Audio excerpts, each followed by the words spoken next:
Estudio acerca del libro de Daniel. Abran sus Biblias en el capítulo 7 del libro de Daniel.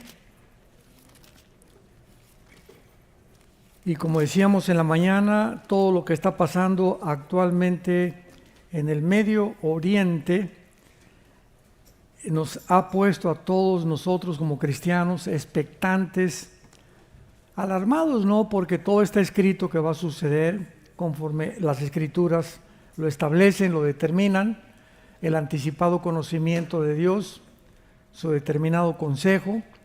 Pero es interesantísimo la época que estamos viviendo, porque Cristo usó, ¿verdad?, la parábola de la higuera en Mateo 24, y es interesante que en el Antiguo Testamento hay tres árboles que se compara con Israel, que es la vid, el olivo y la higuera.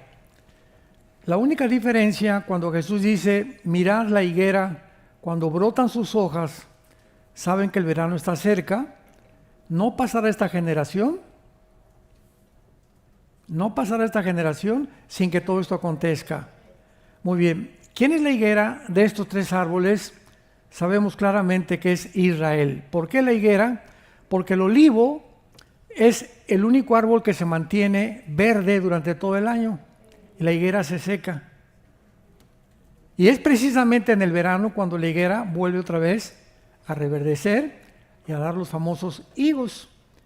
Y la vid representa el trabajo de Jesús en la tierra. Juan 15, mi padre es el labrador, pero mi padre es el que está labrando y yo soy la vid verdadera.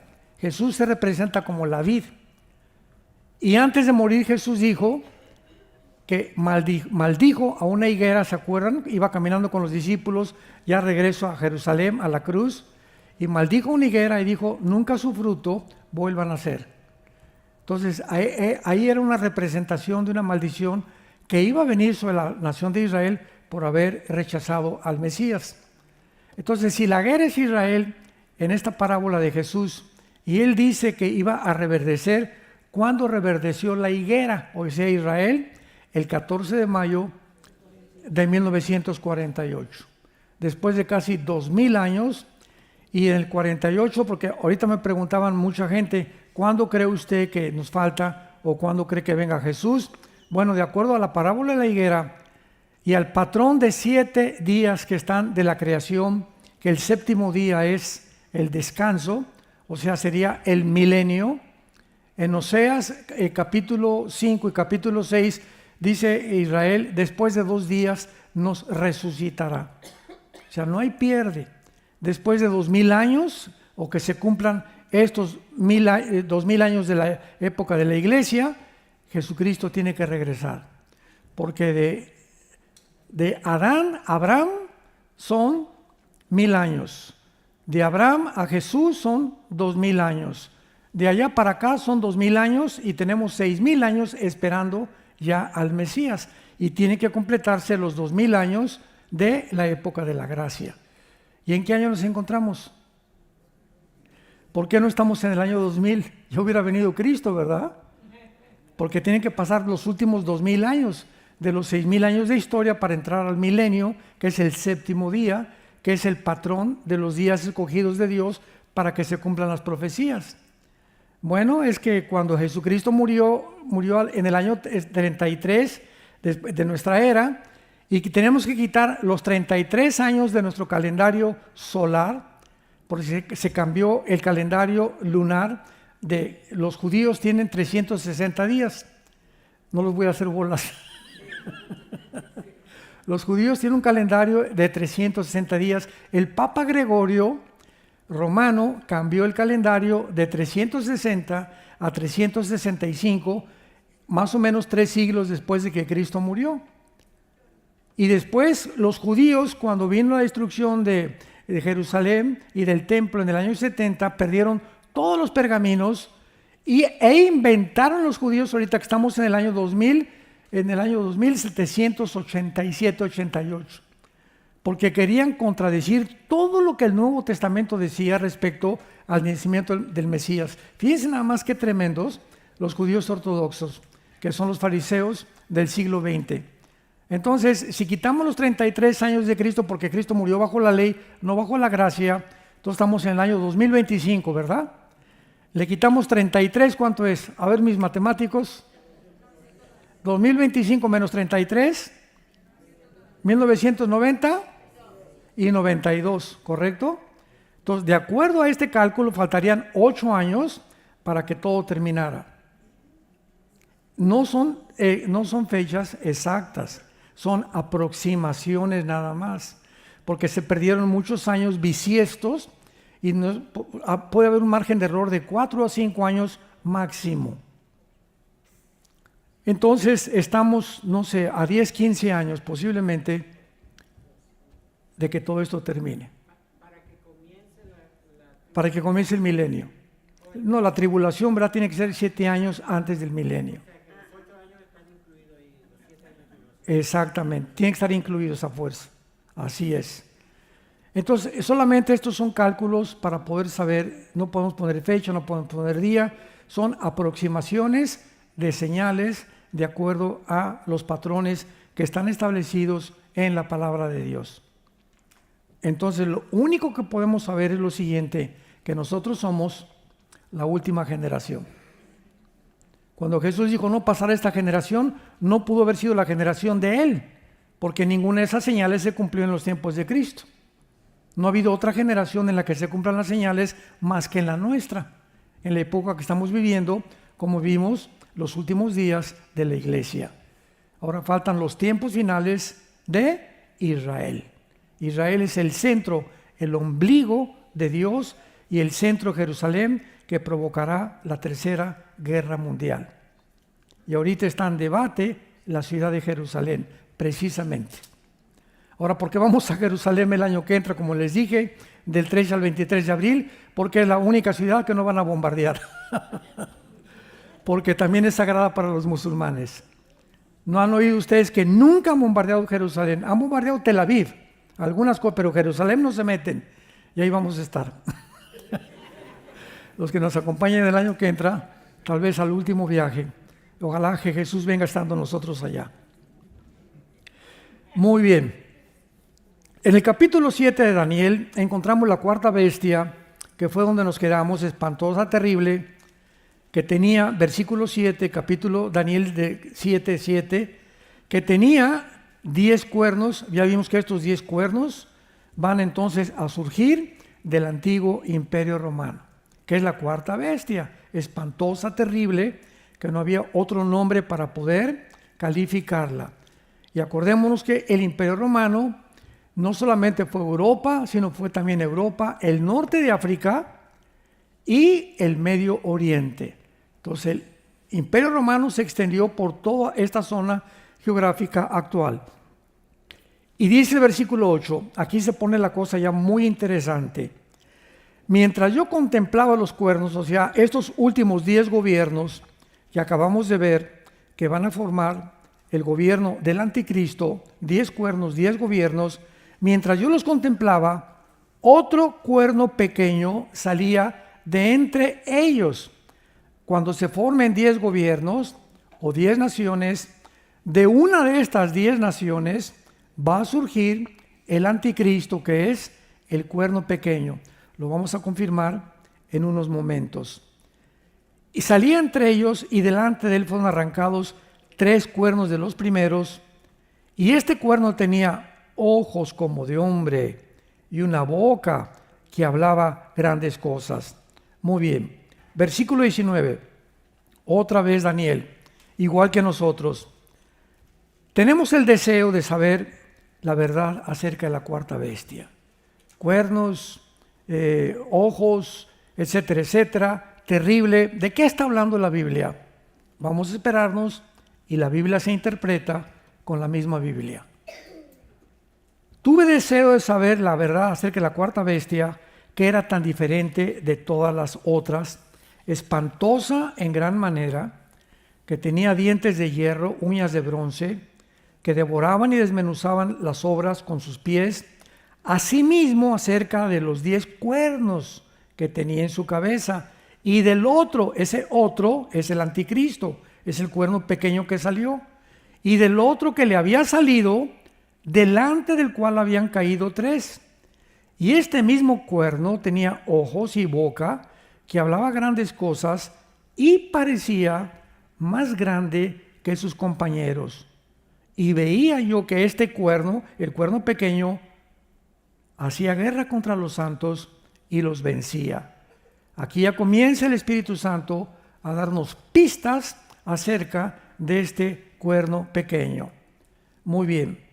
Veamos el versículo 23, la explicación del mismo Espíritu Santo que nos revela la palabra en este párrafo.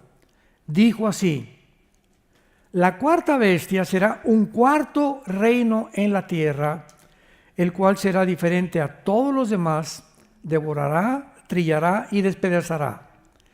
Y los 10 cuernos significan de aquel reino. ¿De cuál reino? Del cuarto.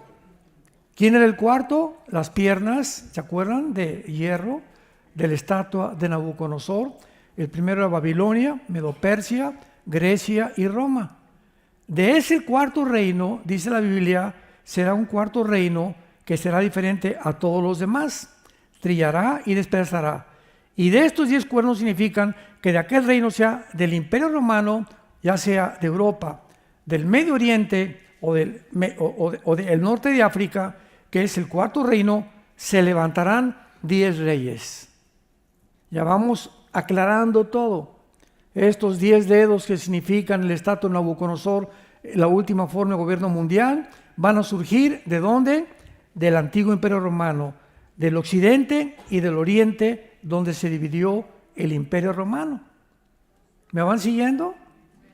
Aquí ya se comienza a poner más clara la situación. Los 10 cuernos significan de aquel reino, del cuarto reino Roma, se van a levantar 10 reyes. Estos 10 reyes van a ser 10 del Medio Oriente, 5 del Medio Oriente y 5 de Europa. Esta es la última forma de gobierno mundial. Y tras ellos se levantará otro. Yo tengo mi Biblia circulado en rojo, otro, cada vez que es otro, porque ese otro es el anticristo, como lo vamos a ver. El cual será diferente de los primeros y a 3 derribará. ¿Cómo sabemos que ese otro y ese cuerno pequeño es el anticristo? Porque lo dice el versículo 25. Hablará palabras contra el Altísimo, o sea, el cuerno pequeño, el otro. A los santos del Altísimo quebrantará.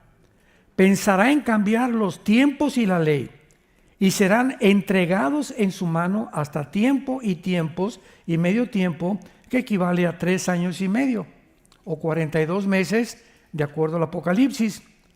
Pero, o sea, después de que este cuerno pequeño haga guerra contra los judíos y contra los cristianos, se sentará el juez. ¿Ven la cronología?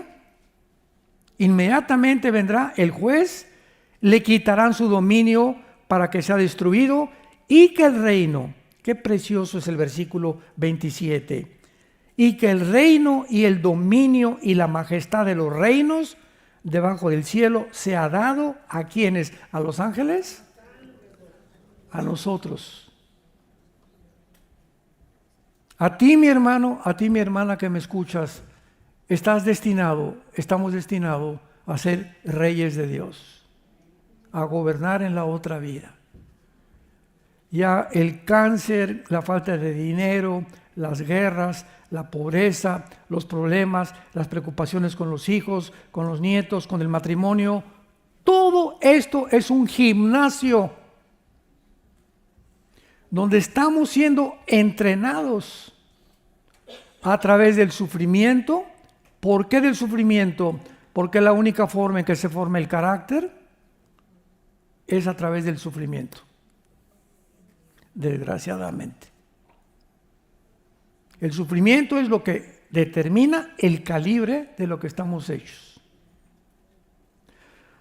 Yo les platicaba ahorita en la comida a unos pastores que una vez le preguntaron a un judío mesiánico, o sea, un judío que cree en Jesús como el Mesías: oye, ¿por qué ustedes dicen que son el pueblo escogido? ¿Qué se creen mucho porque son el pueblo escogido? ¿Y por qué Dios no escogió otros pueblos más? Y este judío le contestó a otro judío que lo estaba desafiando. Le digo, ¿sabes nosotros que somos el pueblo escogido? ¿Sabes para qué? Y no supo contestar el otro judío. ¿Sabes por qué no escogió Dios? Pues te lo voy a contestar. Nos escogió para sufrir. ¿Te gustó? No ha habido ninguna etnia, ningún pueblo en la historia que haya sufrido tanto como los judíos. Los han expulsado de todas las naciones, los han perseguido de todas las naciones. Nunca ha habido holocaustos ni genocidios tan grandes como en la Segunda Guerra Mundial de los nazis, que simplemente era una etnia que no tenían bancos, no tenían armas, no tenían dinero, y Hitler se olvida de Italia, se olvida de Alemania, se olvida de Japón y se vuelve contra un grupo de personas llamadas judíos y le llama la solución final. Vamos a dedicar a hacer campos de concentración por toda Alemania, por toda Polonia, por toda Rumanía, para meter a estos cerdos y a estos changos. ¿Qué le hicieron? No hay ningún psicólogo, ningún sociólogo, ningún antropólogo que dé respuesta al odio que tenía Hitler por los judíos. ¿Por qué los odiaba? ¿Qué le hicieron? ¿A quién atacaron? ¿De qué forma amenazaban los judíos el Tercer Reich o el nazismo para que era dedicado totalmente al exterminio de que no volvieran ellos a vivir? La Biblia es la única que te explica esto. Porque sabía perfectamente bien el diablo que si los judíos regresaban a su tierra, contarían las profecías de los últimos tiempos a contarse para el pueblo de Israel. Y no pudo entonces Hitler exterminar a los judíos fueron salvados, se multiplicaron, se siguen multiplicando, actualmente son como 14 millones en el mundo entero contra más de 400 millones de árabes. Y no han podido sacarlos de Israel. Y todas las guerras que han tenido, la del 48, la del 56 del Canal de Suez, la del 67, que es la guerra de los 6 días, la de Yom Kippur 1973, más los ataques de Hamas, de Hezbollah, de ISIS, de los Hutis, de los talibanes, etcétera, etcétera, no han podido sacarlos de Israel. Israel es una región geográfica tan pequeña que cabría 17 veces en el estado de California. Israel cabría 17 veces en el estado de California. Así de pequeño, así el puntito que tú ves ahí, ahí está todo el problema del mundo entero. ¿Por qué? ¿Qué revolución han causado? ¿Cómo es posible que hayan alborotado como en un gallinero el mundo entero, que todos los más de 300, 400 millones de árabes los quieran exterminar y que hayan jurado exterminarlos hasta que ellos se salgan de Israel? No quieren que vivan con ellos.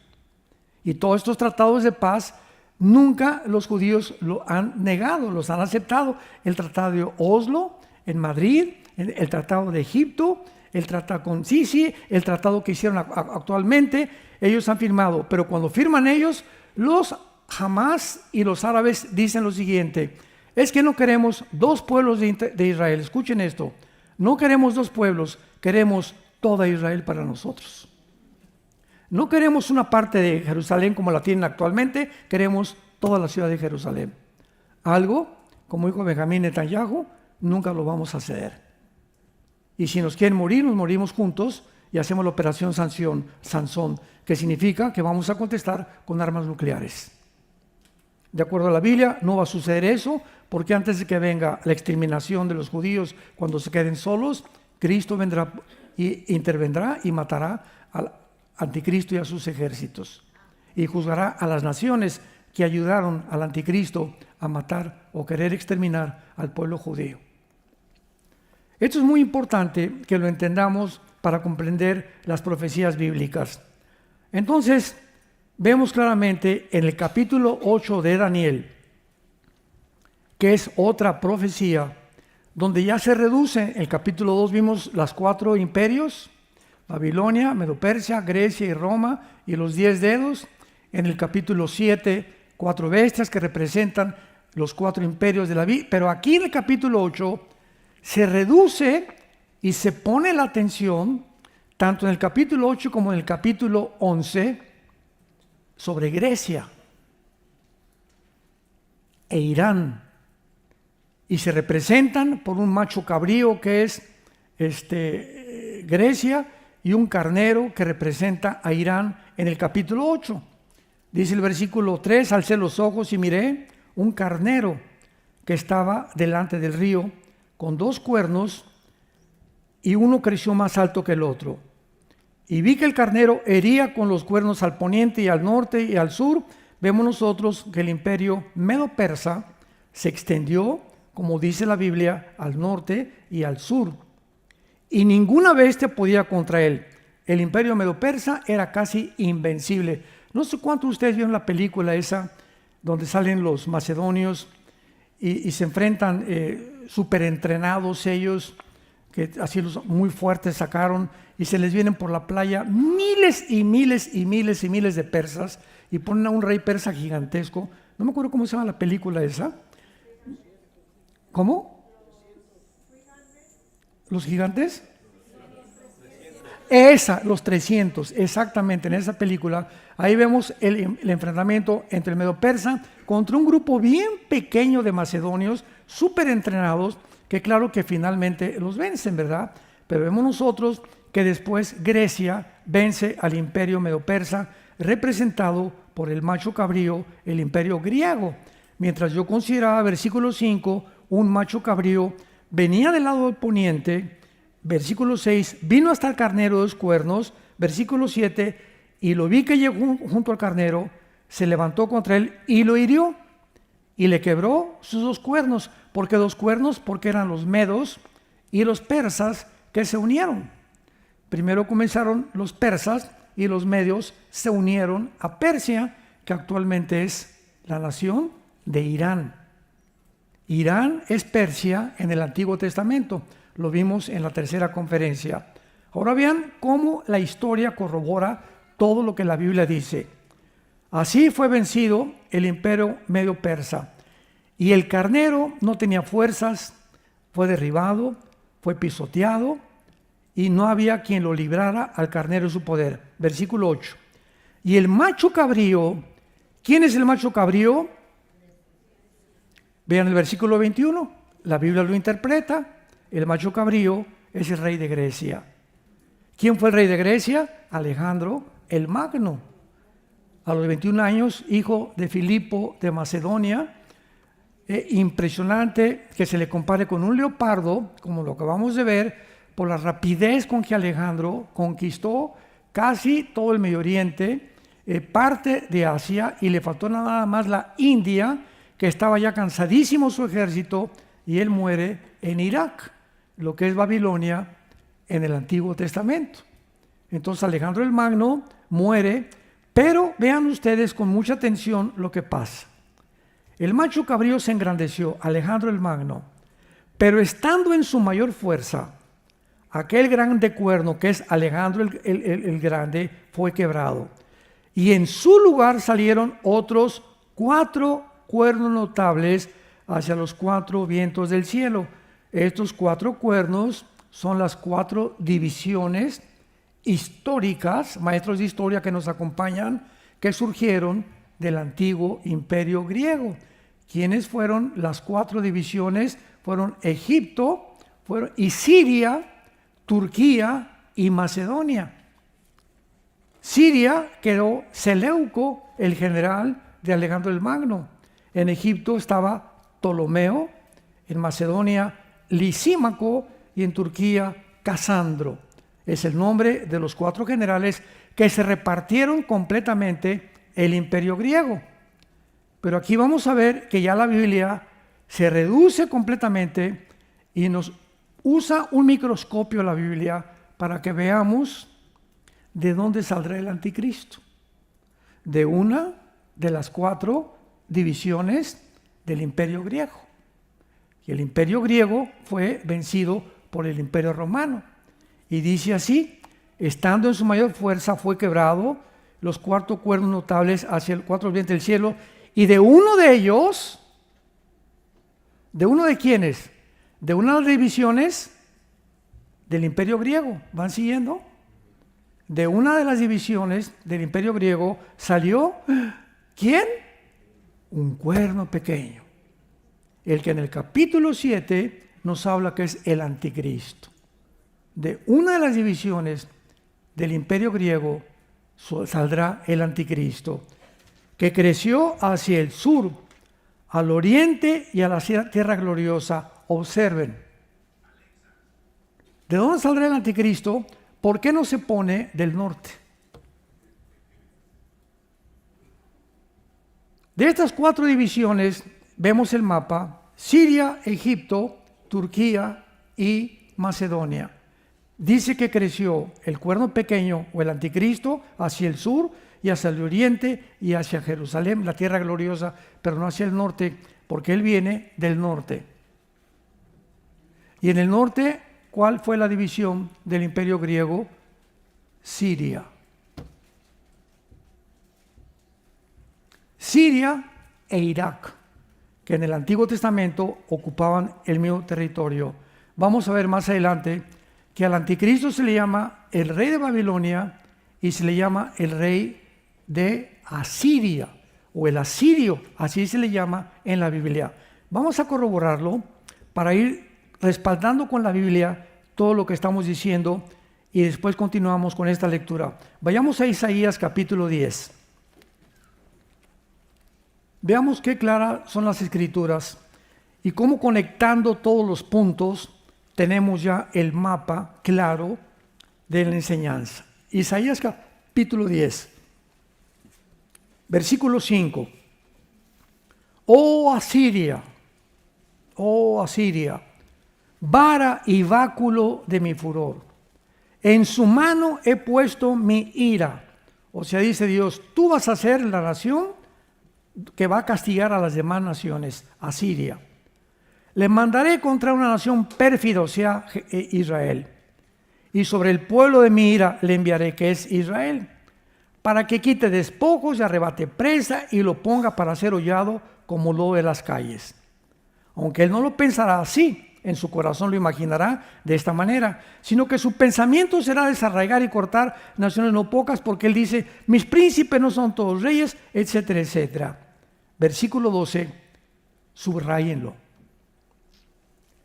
Pero acontecerá que después que el Señor haya acabado toda su obra en el monte de Sión y en Jerusalén, castigaré el fruto de la soberbia del corazón de ¿quién?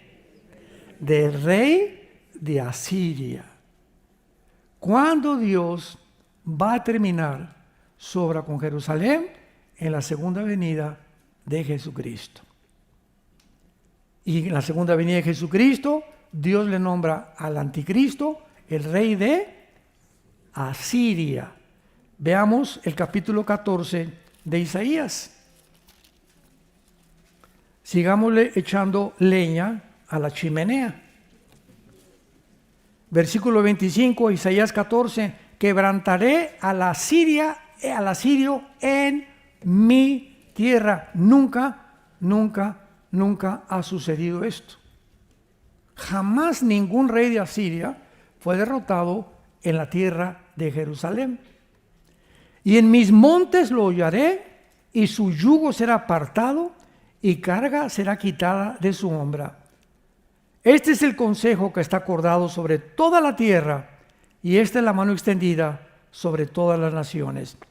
Entonces regresamos a Daniel 8, y una vez que hemos podido determinar, examinar con las escrituras que viene del norte de Israel el anticristo, en la zona geográfica que ahorita está ocupada por un excomandante del grupo terrorista que se llamó ISIS y Al-Qaeda, nombrado Al-Jolani. Este hombre Al-Jolani, que acaba de estar hace 2 semanas en la Casa Blanca besándose con Trump, ¿verdad? Eran besos y abrazos, no balazos. Es impresionante que haya podido ser determinado un terrorista que se hayan ofrecido 20 millones por su captura de dólares y que esté sentado en la Casa Blanca abrazado con el presidente Trump. Este hombre, Jolani, derrocó al último de la familia Assad, que era una familia, el papá, el abuelo, el papá y el hijo, que gobernaron Siria por muchos años, casi desde un poquito después, antes o después de la Segunda Guerra Mundial, cuando repartieron todo el Medio Oriente, los ingleses. Y este hombre, Assad, huyó hacia Rusia. Y allá Putin ahorita lo tiene cobijado, durmiendo, ¿verdad?, con más de 200, 300 millones de dólares que sacó de Siria. Pero lo interesante de esto es que nadie creía, ni yo mismo, que Siria pudiera ser conquistada o que pudiera terminarse el gobierno de los Assad. ¿Por qué? Porque Rusia tiene en Siria el único puerto naval que da al Mediterráneo. Y si Siria caía en manos de cualquier nación que no fuera Rusia, Rusia se debilitaría estratégicamente, políticamente y económicamente, porque entonces ese puerto caería en manos de enemigos de Rusia, que es el puerto de Tortok o Vostok, como se llame, que es el Mediterráneo. Entonces Assad es sacado y es mandado a Rusia, y Siria queda en manos de un terrorista llamado Jolani. Pero al mismo tiempo en Siria quedan los Wahhabis, que es una secta de los musulmanes, quedan los drusos, quedan los kurdos, que los odia el presidente Erdogan de Turquía, y quedan otros ex rebeldes del gobierno de Assad. Entonces Siria se convierte en una olla express. Y en las últimas semanas o en los últimos meses, Jolani ha mandado matar a todos los cristianos y a todos los drusos.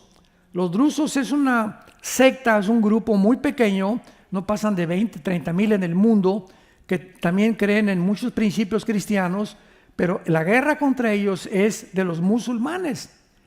Y ahora, ¿quién ayudó a Jolani a derrocar a Assad? ¿Quién fue el que protegió económicamente y con armas a Sani para poder Jolani entrar a Siria? Lo protegió, lo sostuvo y lo sigue sosteniendo Turquía, que aparece en Ezequiel 38, Turquía, como una de las naciones que van a estar formando parte del anticristo. Entonces ya tenemos a Siria, tenemos a Irak, tenemos a Egipto, tenemos a esta nación de Macedonia, y tenemos también a Turquía como las naciones que van a formar el gobierno del anticristo. Qué interesante que Erdogan ha jurado exterminar a Israel. Hay dos naciones, nada más dos naciones, aunque hay más que odian a Israel, pero hay dos naciones que han jurado públicamente exterminar a Israel: Irán y Turquía. Los ayatolas han jurado exterminar a Israel en las Naciones Unidas, en el foro de las Naciones Unidas, y nadie les dijo nada. Y además Erdogan dice: yo voy a ser el jefe del próximo califato musulmán y voy a revivir el Imperio Otomano. Y ahorita se acaba de hacer amigo de Trump. Y ahorita los mejores amigos de Trump son Jolani, el de Siria, y Erdogan. Salieron abrazados otra vez, y le ha prometido Trump mandarle aviones a Turquía para prestárselos a Erdogan, que seguramente los va a usar en contra de Israel. Ahora entendamos algo. ¿Quién es Trump o por qué ha entrado Trump desde que entró al gobierno? Fue una bendición grandísima, porque Dios actúa de esta manera, hermanos en Jesucristo. En el Antiguo Testamento Dios escogió un hombre llamado Ciro de Persia. Y Ciro se le nombra en la Biblia el ungido de Jehová. La palabra ungido significa una persona que Dios escoge para un propósito determinado.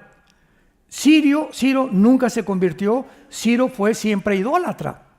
Pero así como Dios ungió a Ciro, usó también al faraón de Egipto para que las 10 plagas, endurecer su corazón y mostrar su poder ante el mundo, porque sus pensamientos no son nuestros pensamientos, así es la forma como usa Dios. Entonces Dios escoge a Trump también como un ungido para acabar con la ideología de género, para acabar con los abortos, para fortalecer a la iglesia, etcétera, etcétera, temporalmente de todo este año. Pero estos ungidos o estas personas que Dios llama pueden en su voluntad, en su libre albedrío, voltearse contra Dios y los dones que Dios le dio, como el rey Salomón. El rey Salomón fue el hombre más sabio escogido por Dios. ¿Y qué hizo Salomón? Se volteó contra Dios y las mujeres se lo llevaron de parranda. Y se perdió el reino y se dividió el reino de Israel en Jeroboam y Roboam, porque Salomón, las mujeres lo engañaron y acabó creyendo y comenzó casándose con mujeres ajenas a Israel. ¿Qué le pasó también al rey David? Una vez que se subió al techo de su castillo y vio a Betsabé, una mujer guapísima, bañándose, esa panquecito, venga para mi reino. No, pues está casada mi rey, se acercaron los soldados, está casada, ¿cómo que está casada así? ¿Y quién es su esposo? Un hombre llamado Urías, mátenlo, mándenlo al frente de batalla y mátenlo. Y se mete David con esa mujer y se embaraza esa mujer y tienen un niño que finalmente se murió. Y sin embargo, se le llama a David conforme al corazón de Dios. ¿Cómo puede ser esto? ¿Un varón conforme al corazón de Dios? Así es, porque al mismo tiempo que David comete ese, no lo volvió a hacer jamás. Se arrepintió realmente y cada vez que David pecaba, se volvía a Dios. A Dios no le extraña que nos caigamos del caballo. A Dios se sorprende y Dios se enoja cuando nos quedamos tirados y no nos volvemos a montar al caballo. Entonces todos nosotros en diferentes épocas de la vida nos caemos del caballo. La hemos regado, como dicen en México. Hemos cometido pecados, hemos cometido errores en nuestra vida. Todos. No, aquí no hay ningún Santo Tomás, ni Santa Catalina tampoco. Pero ¿qué es lo que pasa, verdad? Dice en 1 Corintios capítulo 6, pero ya hemos sido lavados, ya hemos sido santificados. Esto éramos algunos. La iglesia son puros ex-homosexuales, ex-lesbianas, ex-secuestradores, ex-ladrones, ex-adúlteros, ex-borrachos, ex-drogadictos, ex-fraudulentos. La iglesia somos puros ex. Aquí no hay nadie que pueda decir, yo nunca rompí un plato, porque serías fariseo. Y Jesús vino precisamente por eso, por los pecadores, para que la gloria sea para Él. Hacer de un borracho un santo, un secuestrador un santo, un asesino un santo. Pablo mató cristianos. Pablo era perseguidor de la iglesia. Y cuando mataron a Esteban, en Hechos 7, ahí estaba Pablo, y estaba cuando aventaron sus ropas y lo apedrearon, ahí estaba Pablo siendo testigo del primer mártir de la iglesia, Esteban. Y la iglesia está llena de casos. La mujer, ¿cómo se llama? Otra mujer que estaba endemoniada también en el Nuevo Testamento con 7 demonios, fue la mujer que al pie de la cruz con María, la Madre de Jesús, fue la mejor discípula de Jesucristo, una ex endemoniada. Entonces todos nosotros, como les platicaba en la otra conferencia, el Chapo Guzmán acaba de convertirse hace algunos, porque su mamá era cristiana, le dio un permiso, fue la única persona que le dio un permiso, le dio una Biblia, su mamá era cristiana, construyó una iglesia, el Chapo, allá cerca de Sinaloa, y ahora llega la mamá y antes de morir dice, mi hijo recibió a Cristo y nació de nuevo. Y la gente, ¿cómo el Chapo, ex borracho, parrindero, y tú eras mejor que él? ¿Alguien se cree mejor que otro? Los fariseos, no somos como las prostitutas y los borrachos, pues digo, hemos pecadillo, ¿verdad? Pero somos diferentes, ¿eh? No me he rebajado tanto, ¿verdad? Tengo mis pecadillos y todo, y Cristo les dice, sepulcros blanqueados, por afuera blancos y por afuera van a la iglesia y a la misa y todo, y por dentro, ¿quién viera sus corazones que están podridos? Hipócritas, generación de víboras, cálmate. Ya no le seguimos porque mejor vamos a la Biblia. Dice el capítulo 8 de Daniel. Veamos ahora la confirmación del anticristo surgiendo de una de las 4 divisiones del imperio griego, que en este caso es la región de Siria y de Irak. De ahí saldrá el anticristo. Y dice el versículo 9, y de uno de ellos salió un cuerno, que ya lo vimos, pequeño, que creció al sur, al oriente, hacia la tierra gloriosa, y se engrandeció hasta el ejército del cielo. Y parte del ejército de las estrellas echó por tierra y las pisoteó. ¿Quién es este? El mismo Satanás. Dice en Apocalipsis 12 que Satanás engañó a la tercera parte de los ángeles, y a los ángeles se llama en la Biblia más de 10 veces estrellas. Las echó hacia abajo. No está hablando literalmente de estrellas, eso es imposible. Entonces dice que echó parte del ejército de las estrellas, echó por tierra. ¿Quién fue esto? Más que Satanás. ¿Quién es el anticristo? Satanás en la persona de un ser humano, que es el anticristo. Se engrandeció contra el príncipe de los ejércitos, y por él fue quitado el continuo sacrificio, que el anticristo entrará al templo a los 3 años y medio de primeros de su gobierno. Y Mateo 24, versículo 21 al 22, Mateo 24, 15 al 21, dice Cristo: a ustedes los judíos, cuando vean la abominación desoladora que habló el profeta Daniel, corran a los montes, porque vendrá tribulación como nunca la ha habido. O sea, el anticristo a los 3 años y medio rompe el pacto con los judíos, entra al templo y repite el sacrificio del griego Antíoco Epífanes, que fue vencido por la familia de los macabeos.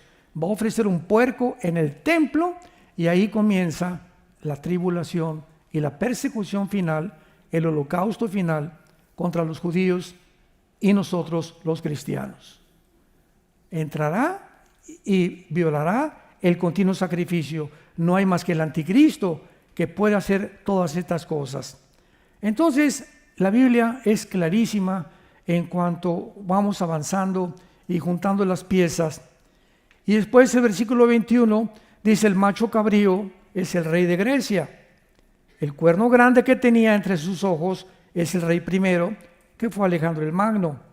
Y en cuanto el cuerno que fue quebrado y sucedieron 4 en su lugar, significa que 4 reinos se levantarán de esa nación, aunque no con la fuerza de él, que son las 4 divisiones del imperio griego.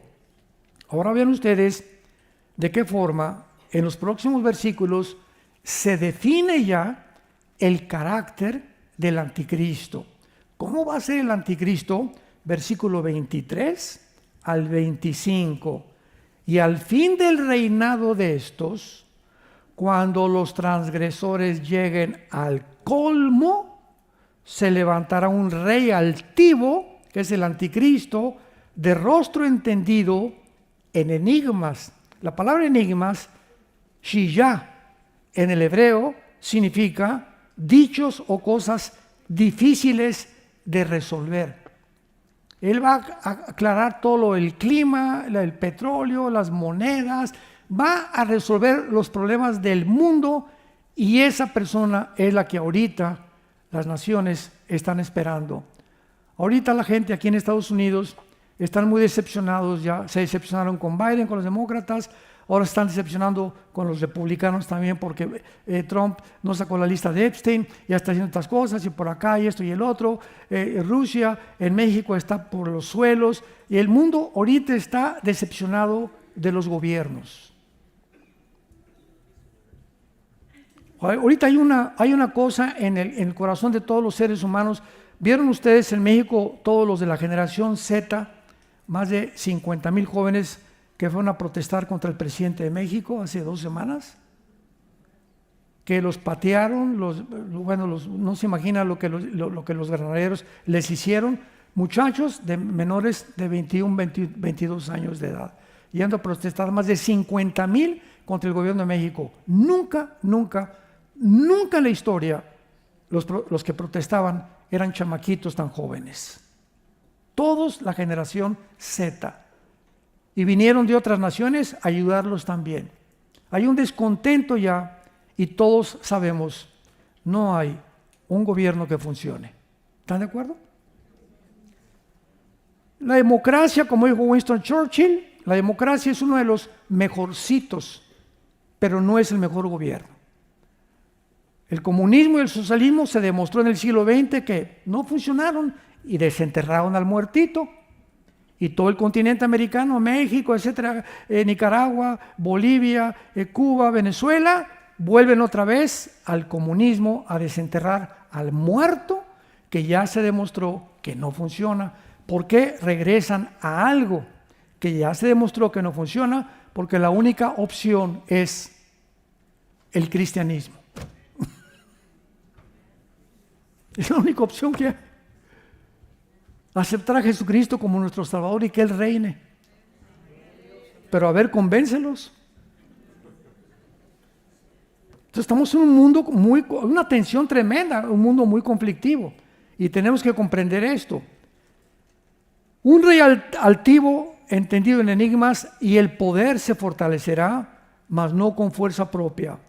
Causará grandes ruinas, prosperará y hará arbitrariamente, como sucedió en la pandemia. Nunca el mundo había visto gobiernos tan arbitrarios, tan totalitarios. Tápense, no entren aquí, no entren a los gimnasios, sáquenlos de la playa, vacúnense y el que no se vacune no entra a la escuela, no se sube al avión. Nunca había habido tanta arbitrariedad, tanto totalitarismo, tanta restricción de nuestras libertades individuales como el tiempo de la pandemia. La pandemia fue el primer experimento del siglo XXI con el espíritu del anticristo. Porque detrás de toda la vacunación que había, que era pura payasada y era puro teatro, que después ya se descubrió, detrás había un plan para comenzar a experimentar cómo podemos controlar a los seres humanos. Y lo descubrieron. No hay como provocarles miedo. El miedo, el temor paraliza. El miedo te impide pensar. Yo recuerdo hace muchos años que vivíamos de niños en Acapulco, que me metí en una playa, tenía yo como 6, 7 años de edad, y me acuerdo que vi una ola que se levantó en la playa de la Condesa, pero como de 3, 4 metros, y me quedé así, y me gritaban, Mino, me decían Mino, échate a correr. Era tanto el miedo que ahí me quedó parado, y me agarró la ola y me llevó en una revolcada, como no se imaginan, casi me pude haber ahogado. Pero el susto que me dio me impidió actuar. En la noche, ¿no has sentido tú, como a la 1 de la mañana, una puerta? ¿Qué pasa? ¿Estamos así, no es cierto? Híjole, ¿qué será? ¿Alguien entró a la casa? Y nos da miedo pararnos, no sabemos cómo actuar, porque el miedo comienza a bloquearnos todos los sentimientos y las emociones, nos paraliza, el miedo paraliza, nos impide actuar y razonar. Ese es el miedo, y en el amor no hay temor, porque el que teme no ha sido perfeccionado en el amor. 1 Juan 4:18. Entonces, este hombre está ya haciendo experimentos como el de la pandemia y va a actuar arbitrariamente y destruirá a los fuertes y al pueblo de los santos. Con su sagacidad hará prosperar el engaño, en su corazón se engrandecerá, sin aviso destruirá a muchos, se levantará contra el príncipe de los príncipes, pero será quebrantado, aunque no por mano humana, o sea, por Jesucristo. Vemos aquí finalmente la descripción del cuerno pequeño, y ahorita que entremos al capítulo 9 y veamos la semana 70 de Daniel y la operación de los principados operando en las naciones, vamos a entender lo que está pasando en Estados Unidos, lo que está pasando en México y hacia dónde el mundo se dirige en menos de, 6, 7, 8 años. Yo le echo mi opinión personal, no más de 10 años. Padre, te damos gracias por tu palabra. Gracias, Señor, porque nos has llamado de acuerdo a tu preconocimiento en la santificación del Espíritu para obedecer y ser rociados con la sangre de Jesucristo. y el Dios de paz, el Dios de los pastores y del pastor por el pacto sempiterno que derramó su sangre por nosotros. Te pedimos, Padre, que nos hagas crecer en tu gracia y en tu conocimiento,